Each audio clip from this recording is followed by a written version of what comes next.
Welcome to Snoozecast, the podcast designed to help you fall asleep. Find us on snoozecast.com and follow us on Instagram @Snoozecast to find behind-the-scenes content. If you enjoy our show, please write a review on the Apple Podcast app. In doing so, you help new listeners find us and sleep better as well. Also, we very much enjoy reading them. This episode is brought to you by Fluffy Bath Towels. Tonight, we'll read the next part to The Princess and the Goblin, a children's fantasy novel by George MacDonald. If you'd like an easy way to listen to these continuing episodes in order, go to snoozecast.com/series. When we left off, Princess Irene follows her grandmother's instructions to follow the gossamer thread wherever it goes. It took Irene directly to Curdie's cave prison cell deep within the mountain.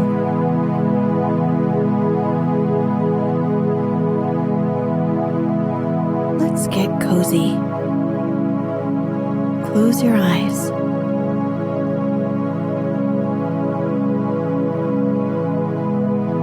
Relax your body into the softness of your bed. Now, take a few deep breaths.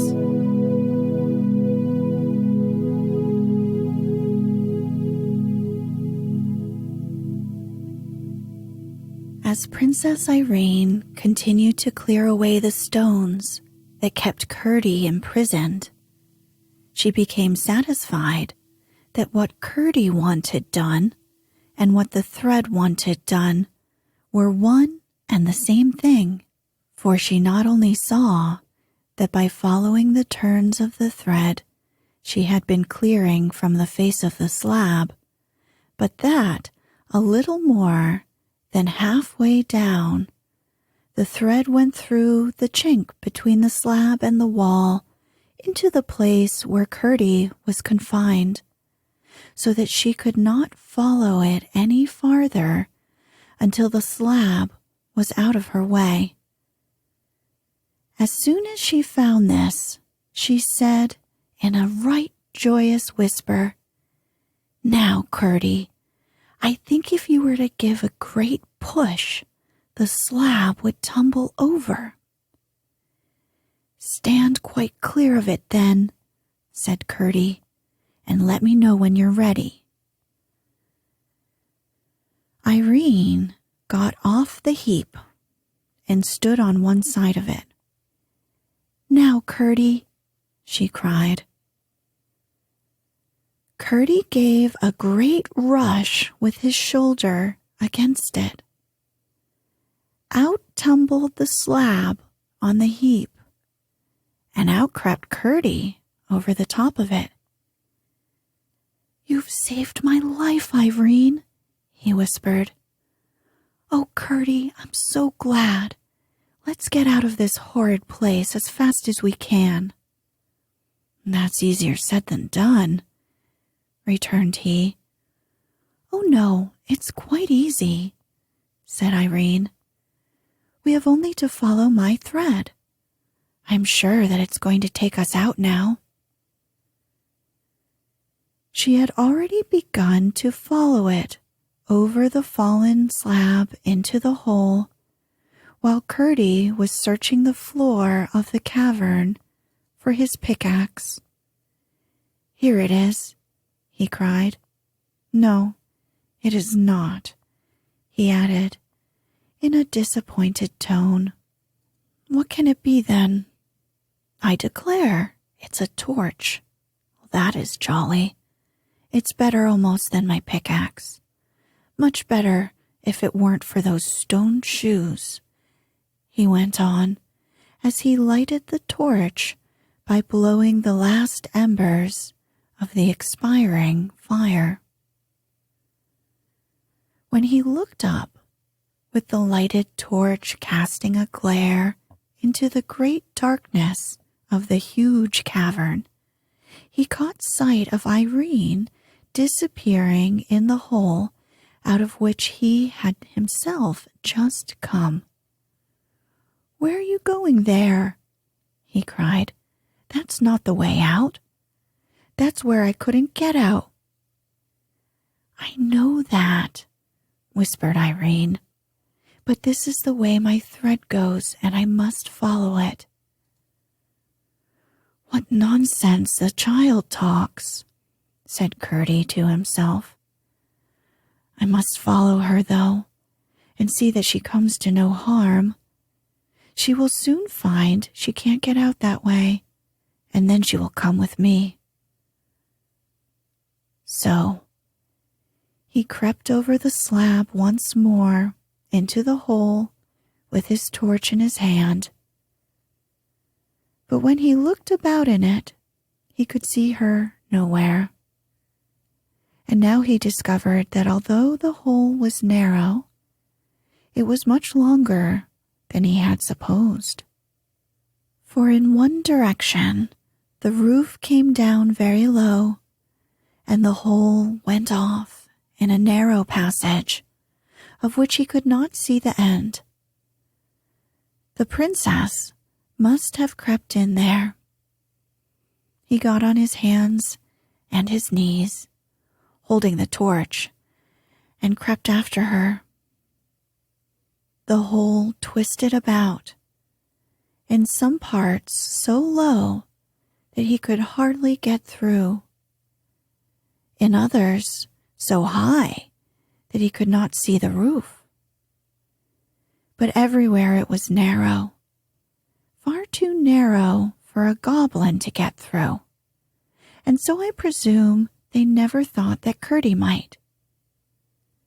He was beginning to feel very uncomfortable lest something should have befallen the princess, when he heard her voice almost close to his ear whispering, "Aren't you coming, Curdie?"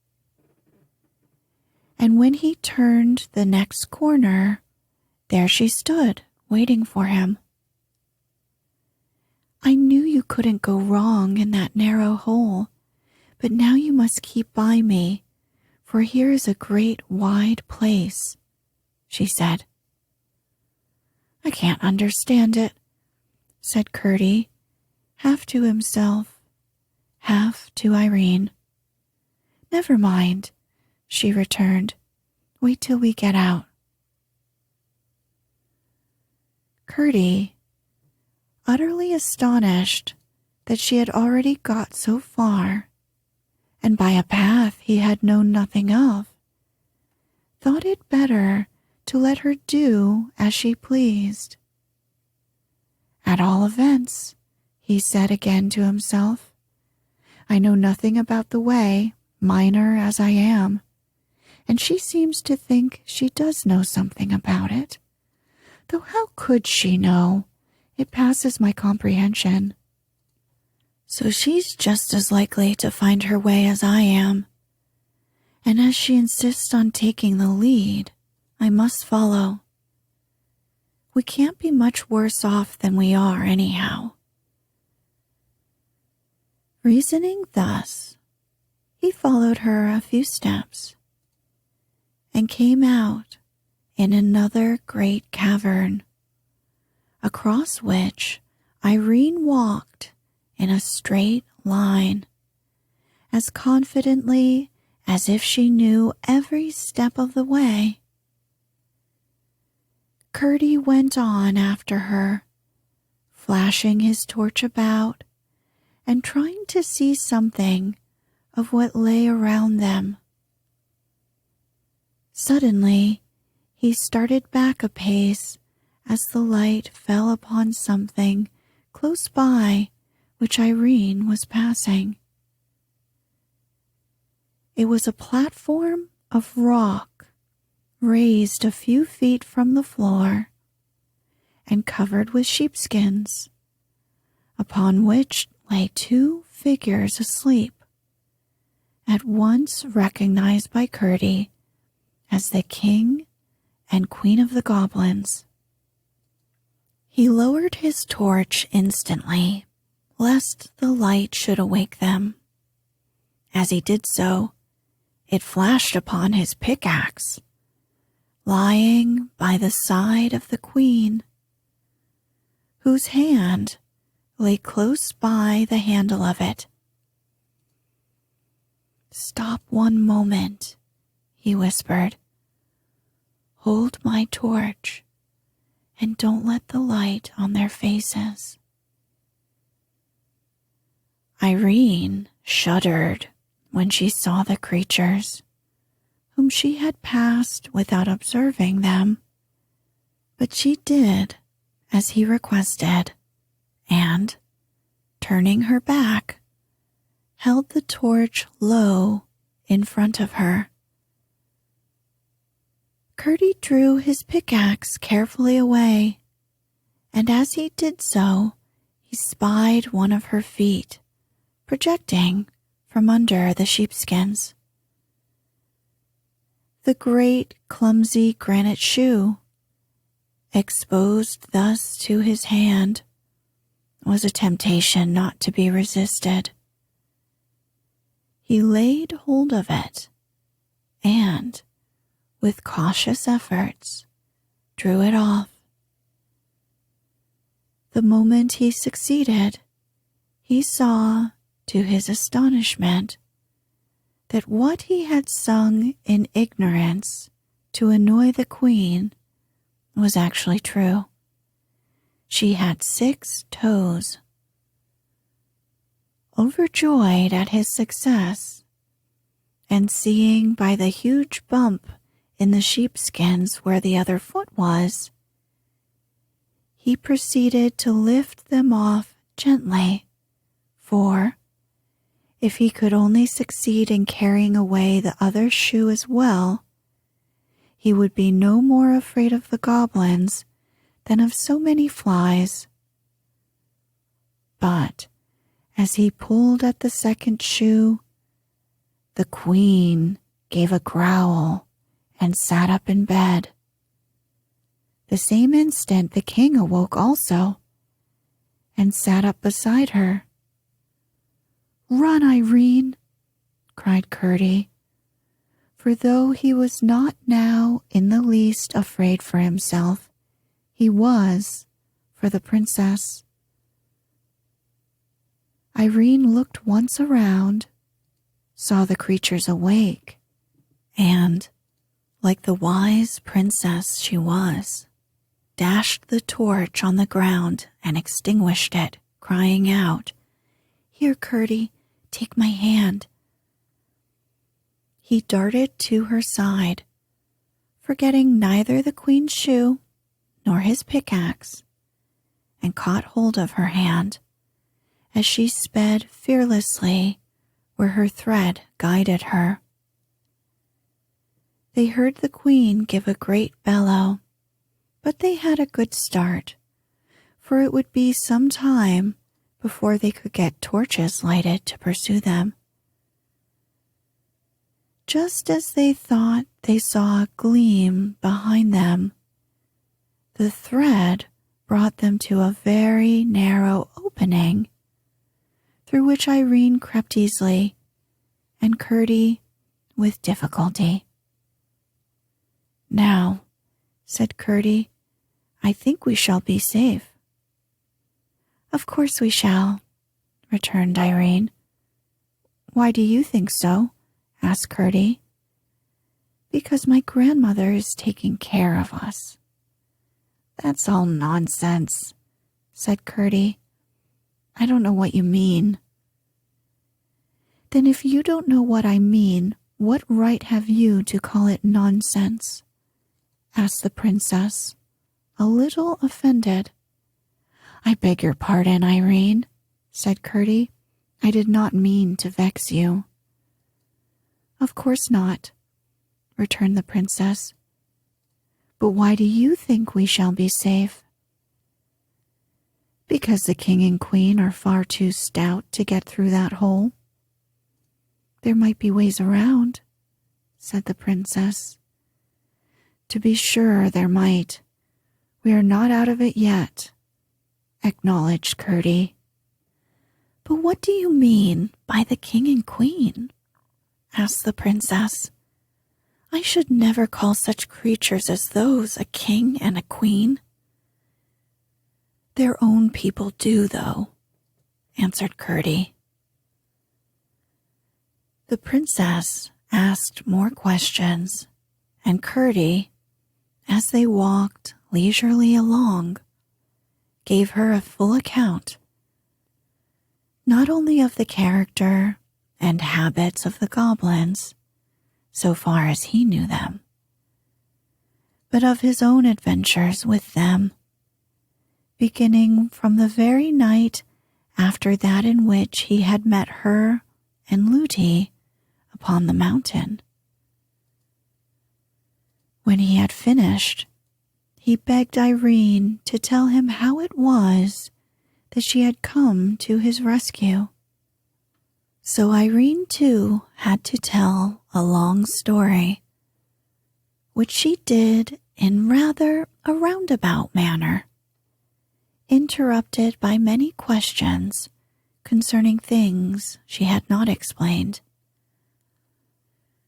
But her tale, as he did not believe more than half of it, left everything as unaccountable to him as before, and he was nearly as much perplexed as to what he must think of the princess. He could not believe that she was deliberately telling stories, and the only conclusion he could come to was that Lootie had been playing the child tricks, inventing no end of lies to frighten her for her own purposes. But however did Lootie come to let you go into the mountains alone? He asked. Lootie knows nothing about it. I left her fast asleep. At least, I think so. I hope my grandmother won't let her get into trouble, for it wasn't her fault at all, as my grandmother very well knows. But how did you find your way to me? Persisted Curdie. I told you already, answered Irene, by keeping my finger upon my grandmother's thread, as I am doing now. You don't mean you've got the thread there? Of course I do. I've told you so 10 times already.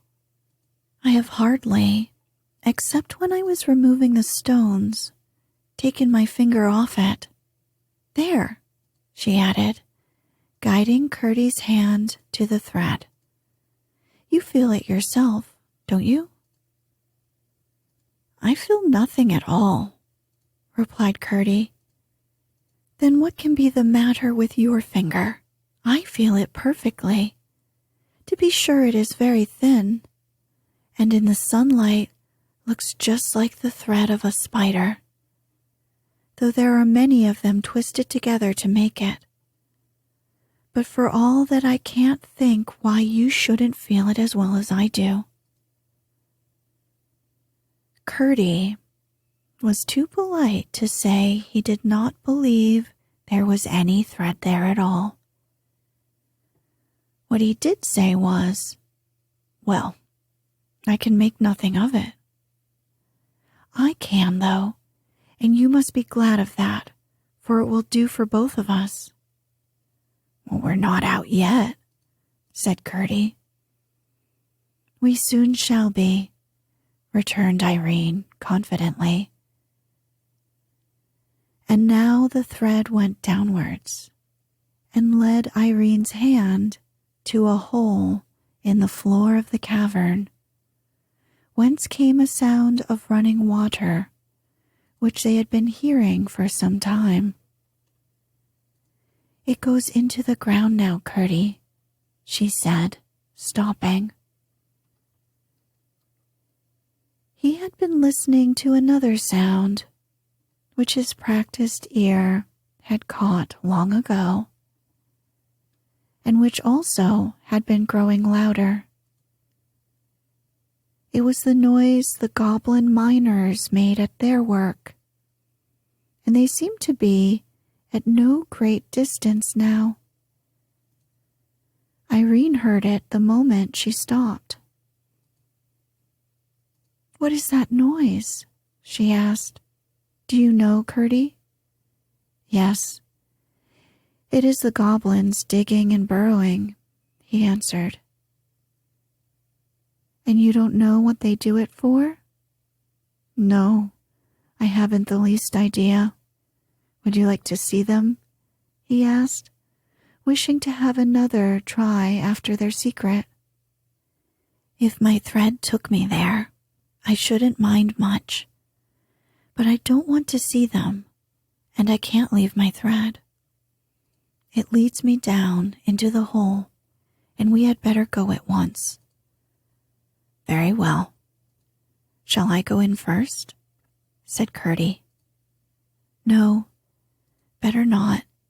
You can't feel the thread," she answered, stepping down through a narrow break in the floor of the cavern. "Oh!" she cried. "I am in the water. It's running strong, but it's not deep, and there's just room to walk. Make haste, Curdie." He tried, but the hole was too small for him to get in.